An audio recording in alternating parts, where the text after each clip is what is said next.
Hello, Frugal Force. Once again, this is Captain Frugal reporting for duty.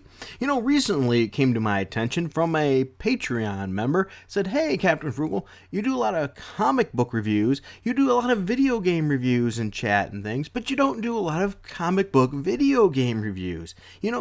I've played a lot of comic book video games. They're one of my favorite genres for video games, matter of fact. Granted, there's been a lot of bad ones, but there's been a lot of good ones. So you know what?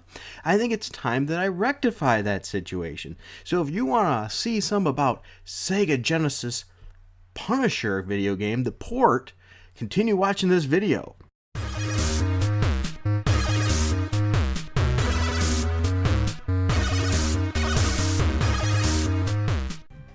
The Punisher. This game was released in 1993. It was a 1993 beat-em-up arcade game developed and released by Capcom, but it was ported to the Genesis. It stars Marvel Comics anti-hero The Punisher, as well as Nick Fury. If you're playing, you can choose to play Nick Fury or The Punisher. If you're playing two players, once again, one is Nick Fury, one is The Punisher. So it's a great start. And you're on a mission to kill the crime lord, the Kingpin, and bring down his organization. While following some general formula of Capcom's previous beat-em-up games, this game has a range of usable weapons and things, like you'd get in Final Fight. But of course, you can't have a Punisher game without being able to shoot and blow things up, so you also have grenades. Now, there's been a lot of game ports of arcade games, and admittedly, a lot of them aren't good, but this isn't one of them. This one was really, in my opinion, well done. It's not arcade perfect, but it's very good. You get all kinds of weapons for Punisher. The graphics look good. You get a lot of slam, pow, punch, and everything else. And why another thing else than going up against none other than the Kingpin. This game, in my opinion, is a great classic game. If you have the opportunity to get this game, I don't know why you wouldn't. If you have a Genesis and you can find it cheap, this, in my opinion, is a must-have.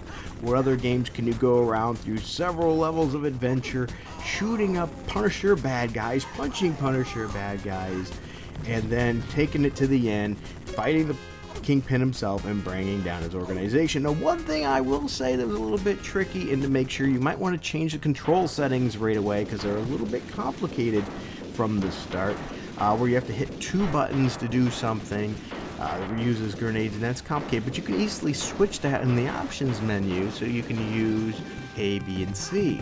Another thing too that's worth noting is this is not an easy game. When I beat it on normal mode. And normal mode does not give you a great ending. It tells you to play it on hard mode.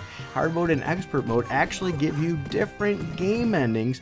Where I usually pop in a game, I never play easy mode. What's the point? I usually go hard mode or a normal mode or higher.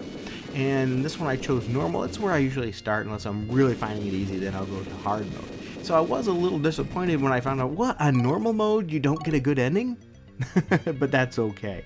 Ultimately, this game is a lot of fun. If you want a two-player couch co-op game too, this is one that's great to sit down with. I sat down and beat it with Little Frugal.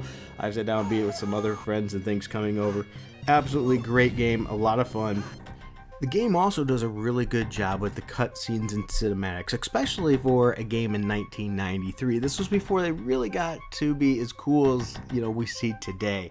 And remember, based on the hardware it's running, it's really quite a sight to see. Once again, if you can find it for cheap, I give this one a thumbs up. You should try it too. And until next time, well, wait a minute before we do that, right? Before we do a closing, if you enjoyed this video, please be sure to hit like and subscribe and hit that notification bell. Also, if you want to help us be able to do videos like this, because it does take a lot of equipment and things to do, please feel sure to look down at that info bar. And in that info bar down below, we have a link to our Patreon where you can help us for as little as $1 a month. All right, well, until next time, keep it frugal.